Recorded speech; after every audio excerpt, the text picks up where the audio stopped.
அன்பர்கள் அனைவருக்கும் அன்பான வணக்கம். மக்களுக்கு இப்போ ஒரு குழப்பமான சூழ்நிலை. அதுவும் முக்கியமாக பார்த்தீங்கன்னா இந்த ராகு கேது பார்த்தீங்கன்னா ஏப்ரல் மாதம் 26ஆம் தேதி முடிஞ்ச உடனே குரு பயிற்சி மே மாதம் 11ஆம் தேதி வருது. அப்போது இந்த ராகுவுடைய பயிற்சி நல்லா இருக்குது, கேதுவுடைய பயிற்சி சரியில்லை, குருவுடைய பயிற்சி நல்லா இருக்குது. இது இப்படி நம்மளுக்கு இம்பாக்ட் இருக்கும். இல்லை அப்படின்னா ஒரு சில பேருக்கு பார்த்தீங்கன்னா ராகு பயிற்சி நல்லா இல்லை, கேது பயிற்சி அதை விட மோசமாக இல்லை, குரு பயிற்சி நல்லா இருக்கு. அப்போ இது எப்படி அவங்களுக்கு கன்க்ளூஷனாக இருக்கும்? இல்லை, 3 கிரகமுமே நமக்கு சரியில்லை. அப்போ நமக்கு எப்படி கன்க்ளூஷனாக இது எப்படி பலன் இருக்கும் அப்படிங்கிறத உறுதியாக இதுதான் உங்களுக்கான நிலைப்பாடு, இதுதான் உங்களுக்கு நடந்தே தீர வேண்டிய விஷயம். அதனால் இதை செய்தால்தான் உங்களுக்கு நன்மை. அது என்ன அப்படிங்கிறத கொஞ்சம் விலாவரியாக பார்ப்போம். சிவாய நமஹ.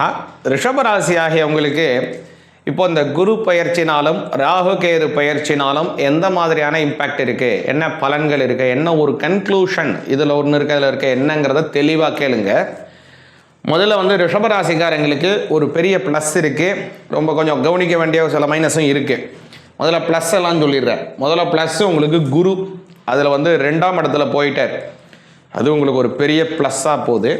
அடுத்ததாக ராகு பகவான் 10ஆம் பாவத்தில் இருக்கார், 10ல் இருக்கக்கூடிய ராகு ஒரு பெரிய ப்ளஸ் அப்படின்னு சொல்லலாம். அடுத்ததாக 4ஆம் பாவத்தில் இருக்கக்கூடிய கேத்து இருக்கார் இல்லையா, இதில் கொஞ்சம் கவனத்தில் கொள்ள வேண்டிய சில மைனஸ் இருக்குது.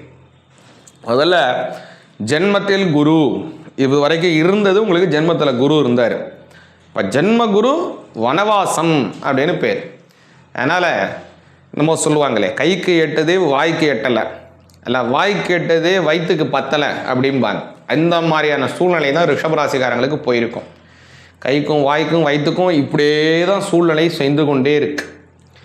ஆனால் இதை அப்படியே மாற்றும்படியான சூழ்நிலையை குரு உருவாக்குறாரு, 2ஆம் பாவத்தில் போகிறார். 2ஆம் பாவங்கிறது தனஸ்தானம். ரிஷபராசிக்கு இன்னொரு முக்கியம் என்னன்னா, குரு பகவான் தான் லாபஸ்தானத்திற்கு அதிபதி. இந்த லாபம் கிடைக்கணும்னா என்ன வேணும்? குரு வேணும் ரிஷபராசிக்கு. அப்போது ரிஷபராசிக்கு 11 கூடையவர் 2ஆம் பாவத்தில் போறாரு. 2ஆம் பாவம் தனஸ்தானம், குடும்பஸ்தானம், வாக்குஸ்தானம் அப்படின்னு பேர். அதனால் இந்த 2-10 சேர்க்கை இருந்தால் தான் உங்களுக்கு பேச்சில் நல்லதொரு தெளிவு இருக்கும். பேச்சு தெளிவாக இருந்தால் தான் உங்களுடைய செயல்பாடு சிறப்படையும். செயல்பாடு சிறப்படைந்தால்தான் உங்களுக்கு பொருளாதார வளர்ச்சி இருக்கும். இந்த சொல்லு செயல் புத்தி எல்லாமே சமமாக கரெக்டாக இருக்குது, நல்லா தெளிவாக இருந்ததுன்னா நல்லா பொருளாதார வளர்ச்சி உங்களுக்கு இருக்கும். அதனால் இப்போ உள்ள காலத்தில் உங்களுக்கு இந்த 2ஆம் பாவத்தில் இருக்கக்கூடிய குரு பகவான் நல்ல பேச்சை கொடுக்க போகிறாரு, நல்ல அறிவு சாதுரியத்தை கொடுக்க போகிறாரு, சமயோசித்த புத்தியை உங்களுக்கு வழங்க போகிறாரு. இதன் மூலமாக லாபம் உயரப்போகுது, உங்களுடைய வாழ்வாதாரம் உயரப்போகுது. ரிஷபராசிக்காரங்களுக்குலாம் இப்போ உள்ள காலம் ரொம்ப அமக்கலமான காலம். குறிப்பாக சொல்லணும்னா இந்த 12 ராசிகள்லேயே ரிஷப ராசிக்கு தான் அதிகமான நன்மைகள் இருக்குது. அதனால் அந்த ரிஷபராசிக்காரங்க ரொம்ப நல்ல காலத்தில் இருக்காங்க இப்போது. அதே மாதிரி குறிப்பாக சொல்லணும் அப்படின்னா இந்த கேதுவாகட்டும் ராகுவாகட்டும் 10ஆம் பாவத்தில் இருக்கக்கூடிய ராகு குருவினுடைய பார்வை வேற வருது. இந்த குரு பார்வை என்னங்கிறது தெளிவாக இன்னொரு தடவை சொல்கிறேன் உங்களுக்கு. இப்போ பொதுவாக இந்த 10ல் இருக்கக்கூடிய ராகு ஜீவன ஸ்தானத்தில் அப்படிங்கிறப்போ 10ல் பாவி இருப்பினும் நன்று அப்படின்னு சொல்லுவாங்க. அது இன்னும் சொல்லுவாங்க என்னன்னா, 10ல் ஒரு பாவியாவது இருக்கவே வேணும்ப்பா அப்படிம்பாங்க. அப்போ எதுக்காக சொல்கிறோன்னா, எதை செய்து ஒருத்தவன் ஜீவனம் செய்ய போகிறான், இதைத்தாங்க இவனுக்கு வாழ்க்கையில் ஸ்திரமான வேலை அப்படிங்கிறதுக்கு 10ஆம் பாவத்தை தான் சொல்லணும். சில பேருக்கெல்லாம் வேலையே கிடைக்காம இருக்காங்க, இது சரியானபடி அமையலைங்க அப்படின்னு நிறைய பேர் ஜாதகத்துக்கு வருவாங்க. அப்போது அந்த 10ஆம் பாவத்தை வைத்து தான் இவங்க இந்த வேலையெல்லாம் செஞ்சால் சரியே வராதுங்க, இந்த வேலையை செய்ய சொல்லுங்கள், இதுலேயே ஒரு சாஸ்வதமாக இருப்பார் அப்படின்னு சொல்லுவோம். நிறைய பேர் கொஞ்ச நாள் கழித்து திரும்ப அவங்களே சொல்கிறாங்க, இந்த வேலையை தாங்க செஞ்சிட்ருக்காரு, சாஸ்வதமாக கடந்த ஒரு வருஷத்துக்கு மேலேயே இதிலே செஞ்சிட்ருக்காரு அப்படின்னு அவங்க தகவல் சொல்கிறாங்க. எதுக்கு சொல்ல வரேன் அப்படின்னா, அந்த 10ஆம் பாவங்கிறது தான் ஒரு மனிதனுடைய வாழ்வாதாரத்தை உறுதி செய்யக்கூடிய விஷயம். அப்போது அந்த 10ஆம் பாவத்தில் ராகு இருக்கார் அப்படின்னா உங்களுக்கு அதில் அவர் மூலியமாக ஏதோ ஒரு வாழ்வாதாரத்தில் உயர்வு இருக்குது. இந்த ராகுங்கிறவர் வெளிநாடு வெளி மாநிலம் வேற்று மொழி பேசக்கூடியவர். அதனால் வெளிநாடு போகக்கூடிய ஒரு யோகம் ஏற்படலாம், வேற்று மொழி பேசுபவர்களாக உங்களுக்கு ஒரு யோகத்தை தரலாம், அல்லது வெளி மாநிலத்துக்கு போகலாம். நீங்கள் புரியுதுங்களா உங்களுக்கு? இந்த மாதிரியான ஒரு நல்ல விஷயம் இருக்குது. அல்லது நீங்கள் உள்நாட்டு கம்பெனிலேருந்து வெளிநாட்டு ஒரு எம்என்சியில் போய் ஒரு ஜாயின் பண்ணுறதுக்கான ஒரு வாய்ப்பை கூட இது ஏற்படுத்தலாம். இந்த மாதிரியான சில நல்ல விஷயங்கள் ராகு உங்களுக்கு ரிஷபராசிக்காரங்களுக்கு உண்டாக்குறார். அதே மாதிரி பார்த்தீங்க அப்படின்னா ரிஷபராசிக்கு கேது பகவான் 4ஆம் பாவத்தில் இருக்காரு. 4ஆம் பாவம்ங்கிறது சுகஸ்தானம் அப்படின்னு பேர். சயன அயன சுகஸ்தானம். அதே மாதிரி மாத்ருஸ்தானம், ஆரம்ப கல்வி, ஆரம்ப வித்யாஸ்தானம்னு பேர். ஒரு ஒரு ஒரு தொழிலை கற்றுக்கிறீங்க, அது ஒன்று. அதுக்கு முன்னாடி ஆரம்ப ஆனாவண்ணான்னு படிக்கிறோம் இல்லையா, அது ஆரம்ப கல்வி, அதுதான் முக்கியம், அதுதான் அடிப்படை இல்லையா. அந்த அடிப்படை நன்னா இருந்தால் தான் வளர்ச்சி நன்னா இருக்கும், கடைக்கார நன்னா இருந்தால் தானே பில்டிங் நன்னா இருக்கும். அதே மாதிரி தான் இப்போது கேது 4ஆம் பாவத்தில் போகிறது, அதாவது மென்மையான ஸ்தானம், மாத்ரு தாயாரை குறிக்கக்கூடிய ஸ்தானம். அந்த இடத்துல கேத்து போகிறதுனால என்ன அப்படின்னா அசையா சொத்துக்கள் வாங்குவதற்கான வாய்ப்பும் ஏற்படுது. வாகனங்கள், இப்போ நீங்கள் வச்சுருக்கக்கூடிய வாகனத்தை அப்கிரேட் பண்ணி வேறு ஒரு வாங்குறது, அல்லது சாதாரண கார்லேருந்து ஒரு லக்ஸூரியான ஒரு பெரிய ஒரு கார் வாங்குறது, அல்லது சாதாரணமான ஒரு ஒரு ஒரு வீட்டிலேருந்து இன்னொரு ஒரு உயர் ரகமான ஒரு பெரிய வீட்டுக்கு நீங்கள் கிரகப்பிரவேசம் பண்ணி போகிறது, இது எல்லாமே நடக்கக்கூடிய பாக்கியத்தை இப்போ கேது உங்களுக்கு உருவாக்குறாரு. இது எல்லாமே ஒரு பெரிய ப்ளஸ்ஸாக ஒரு பாசிட்டிவாகவே இருக்குங்க உங்களுக்கு. இதில் கேது மட்டும் இதில் 4ஆம் பாவத்தில் இருக்கிறதுனால என்ன ஒரு கூடுதலான ஒரு மைனஸ் அப்படிங்கிறதையும் நான் சொல்கிறேன். வீடு, உங்களுடைய வீட்டில் அடிக்கடி வீட்டிற்கான சேவைகள் செலவுகள் அதிகரிக்கும். ஏதோ ஒரு ஃப்ரிட்ஜ் வாங்குறீங்களா, அதில் ஏதோ ஒரு பழுதாக இருக்கும், அதில் அடிக்கடி ஏதோ வீட்டில் மின் உபகரண பொருள்கள் அடிக்கடி பழுதாக போகும். வண்டி வச்சிருக்கீங்கன்னா அந்த வண்டி அடிக்கடி பழுதாக போகிறது, அதை ரிப்பேர் பண்ணுறது, இதில் ஒரு விரைய செலவு, இந்த மாதிரியான செலவுகளை ஏற்படுத்துவார் கேது பகவான். அதனால் அந்த விஷயத்தில் நீங்கள் கவனமாக இருக்கணும்.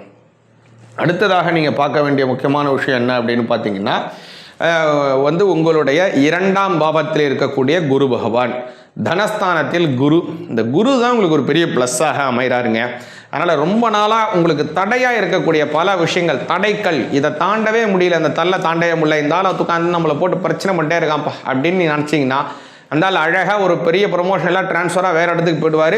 உங்களுக்கு சுமூகமான முறையிலே பல விஷயங்கள் சாதகமாக நடக்கும். அந்த மாதிரி உங்களை யாராவது கார்னர் பண்ணி தாக்கல் பண்ணிக்கிட்டே இருக்காங்களா, அவங்க இப்போ உங்களுக்கான தடை செய்யக்கூடிய இடத்துல அவங்க இல்லாமல் வேறு இடத்துக்கு மாற்றமாகி விடுவாங்க. கவலையே படாதுங்க. அதனால் உங்களுக்கு தடையின்றி வளர்ச்சி அப்படிங்கிறது அமைய போது ரிஷபராசிக்காரங்களுக்கு. இது மாதிரி இந்த குருவினுடைய மாற்றம் உங்களுக்கு குடும்பத்தில் நிறைய பொன் ஆபரணங்களை செயற்படுத்துவதற்கான வாய்ப்பு வருது. அதனால் நல்லா இருக்குது. அதே மாதிரி குருவினுடைய பார்வையை கவனிச்சிங்கன்னா அற்புதமாக இருக்குங்க. அதாவது ரிஷபராசிக்காரங்களுக்கு முதல்ல பார்த்தீங்கன்னா குருவினுடைய பார்வை 6ஆம் பாவத்தை பார்க்குறாரு. 6ஆம் பாவங்கிறது கடன் அப்படின்னு பேர். அதே போல் இந்த கடனை பார்ப்பதனால என்ன ஆகுதுன்னு கேட்டிங்க அப்படின்னா, ஏற்கனவே ஏதாவது கடன் வச்சுருக்கீங்க அப்படின்னா கடன் குறையும். இல்லைங்க நான் ரொம்ப கடன் வச்சுருக்கேன் சீக்கிரமாலாம் முடியாது அப்படின்னா அந்த கடன் வட்டி அதிகமாக இருக்குது, 15%, 14%, 20% வட்டி கொடுத்துட்ருக்கேன் அப்படின்னா அந்த வட்டி என்ன ஆகும் அப்படின்னா இந்த காலத்தில், இந்த சுமூகமான காலத்தில் வட்டி விகிதம் குறையும்படியான ஒரு அமைப்பு ஏற்படலாம். அல்லது ஒரு குறைஞ்ச வட்டிக்கு கடன் தரும்படியான ஒரு பேங்க் செக்டாருக்கு, ஒரு நல்ல ஒரு பிரைவேட் செக்டார்லேருந்து ஒரு கவர்மெண்ட் செக்டாருக்கு உங்களுடைய லோன் மாறுவதற்கான வாய்ப்பை ஏற்படுத்துவார். ஒன்று கடனை குறைச்சிருவார், இல்லைன்னா குறைஞ்சபட்சம் உங்களோட வட்டியைவாது குறைச்சிருவார். குருவினுடைய பார்வை 6ஆம் பாவத்தை பார்க்கறதுனால ரிஷபராசிக்காரங்களுக்கு ஒரு பெரிய யோகம் இருக்குது. அடுத்ததாக ரிஷபராசிக்கு குரு பகவானுடைய பார்வையை பார்த்தீங்க அப்படின்னா உங்களுடைய அஷ்டமஸ்தானத்தை பார்க்கிறார். அஷ்டமஸ்தானம் ஆயுள் ஸ்தானம்.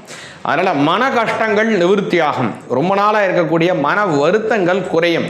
உங்கள்கிட்ட சண்டை போட்டு விரோதம் பண்ணி யாராவது தனிச்சிருக்காங்களா, உங்களோட சொந்தக்காரங்க அவங்களுக்கு பேச்சுவார்த்தை இல்லாமல் இருக்க, அவங்களே உங்ககிட்ட சுமூகமாக மெருத்துருவாங்க. உங்களை ஒரு பொருட்டாவே மதிக்காமல் உங்களை உதாசீனப்படுத்தி கொண்டு போகிறாங்களா, என்னடா இவெல்லாம் அப்படி இருக்கான் அப்படின்னு நினைப்பாங்களா, வியர்க்கும்படியான வளர்ச்சி உங்களுக்கு இருக்கும். அவங்க வீட்டோட ஒரு விசேஷத்துக்கு உங்களை நீங்கள் தான் இந்த விசேஷத்தை நடத்தி கொடுக்கணும், நீங்கள் தான் தலைமை ஏற்கணும், நீங்கள் தான் பண்ணித்தரணும்னு உங்கள்கிட்ட அவங்க நிற்க வேண்டிய சூழ்நிலையை இப்போ குரு உருவாக்கிடுவார். அதனால் ஒரு பல நல்ல விஷயங்கள் அஷ்டமஸ்தானத்தை குரு பார்க்கறதுனால நடக்க போதுங்க. அடுத்ததாக உங்களுடைய 10ஆம் பாவத்தை குரு பார்க்குறாரு. அந்த 10ஆம் பாவங்கிறது உங்களுக்கு ரொம்ப முக்கியம். ஜீவனஸ்தானம் வலிமையாகுது, ப்ரமோஷன் கிடைக்கும், நல்ல அபிவிருத்திகள் ஏற்படும். அதனால் இந்த காலகட்டங்கள் ரிஷபராசிக்காரங்களுக்கு ஒரு அமோகமான காலமாக இருக்கிறது. குறிப்பாக சொல்லணும் அப்படின்னு பார்த்தீங்கன்னா, கன்க்ளூஷனாக முடிவாக சொல்லணும் அப்படின்னு நல்லா கவனிச்சிங்கன்னா, வேற்றின் மொழி பேசுகிறவங்க, வெளிநாடு செல்லக்கூடிய யோகம் இருக்கிறது. ஒரு எம்என்சிலேருந்து இன்னொரு அதாவது சாதா கம்பெனிலேருந்து ஒரு எம்என்சிகளை போய் சைன் பண்ணுவதற்கோ அல்லது எம்என்சியில் தான் இருக்கீங்கன்னா இன்னும் ஹை கிரேடுக்கு நீங்கள் அப்பாகிறதுக்கு ஒரு நல்ல ஒரு ப்ரமோஷனான ஒரு சூழ்நிலைகள் ஏற்படுத்துதுங்க. அடுத்ததாக கவனிக்கும் போது உங்களுடைய குரு பகவான் 2ஆம் பாவத்தில் இருக்கிறார். தனலாபங்கள் உயரும். உங்களுக்கு தடை கற்களாக உங்களுடைய முன்னேற்றமாக உங்களுக்கு முன்னேற்றத்துக்கு எது தடையாக இருக்கோ அது எல்லாமே மாறிடும். குடும்பத்தில் நல்ல சுமூகங்கள் ஏற்படும். அதே போல திருமணமாகவர்களுக்கு திருமண பாக்கியங்கள் கைகூடுவதற்கான நல்ல வாய்ப்புகளை ஏற்படுத்துறது. அட்டமஸ்தானாதிபதி 2ஆம் பாவத்தில் போவதனால கல்யாணம் ஆக வேண்டியவர்களுக்கு கல்யாணத்தை இது ஏற்படுத்தி வைக்கும். நிச்சயமாக 2-7ங்கிற அமைப்பு. அடுத்ததாக கவனிச்சிங்கன்னா உங்களுடைய கடன் சுமையை குறைக்க போறார் குரு பகவான். அதே மாதிரி உங்களுடைய மன கஷ்டம், ரொம்ப நாளாக உங்களுக்கு எந்த கஷ்டம் மன கஷ்டம் இருக்கிறதோ அந்த மன கஷ்டங்கள் நிவர்த்தியாகும். அதே மாதிரி உங்களுடைய 10ஆம் பாவத்தை பார்க்கறதுனால சம்பளம் படிப்படியாக உயரும். நல்ல ஒரு முதலீடுகள் செய்வதற்கான வாய்ப்புகள் இருக்கு. அதே மாதிரி மின் உபகரண பொருட்கள் எந்திரங்களை கைவாதல ரொம்ப கவனமாக இருக்கணும். அடிக்கடி பழுது நீக்கிறதுலையும் ரொம்ப கவனமாக இருக்கணும். பணம் கொடுக்கல் வாங்கல ரொம்ப கவனமாக இருக்கிறது ரொம்ப நல்ல பலனை உங்களுக்கு கொடுக்கும். சொந்த வீடு கட்டி கிரகப்பிரவேசம் பண்ணுவதற்கான யோகங்கள் கூட உண்டாகுது உங்களுக்கு ரிஷபராசிக்காரங்களுக்கு. இந்த காலத்தில் நீங்கள் முக்கியமாக செய்ய வேண்டிய விஷயம் என்ன அப்படின்னு கேட்டிங்கன்னா, மகாலட்சுமி வழிபாடு. அதே மாதிரி பெருமாள் கோயிலில் சுதந்திர லட்சுமியாக தனியாக இருக்கக்கூடிய மகாலட்சுமி இருக்காங்க இல்லையா, அந்த மகாலட்சுமிக்கு வெள்ளிக்கிழமையிலே தாமரை இலைகளை கொண்டு தாமரை மலர்களை கொண்டு அதே மாதிரி குங்குமத்தை கொண்டு அர்ச்சனை செய்து வழிபாடு செய்யுங்க. நல்ல பலன் பரிபூர்ணமாக கிடைக்கும். சிவாய நமக.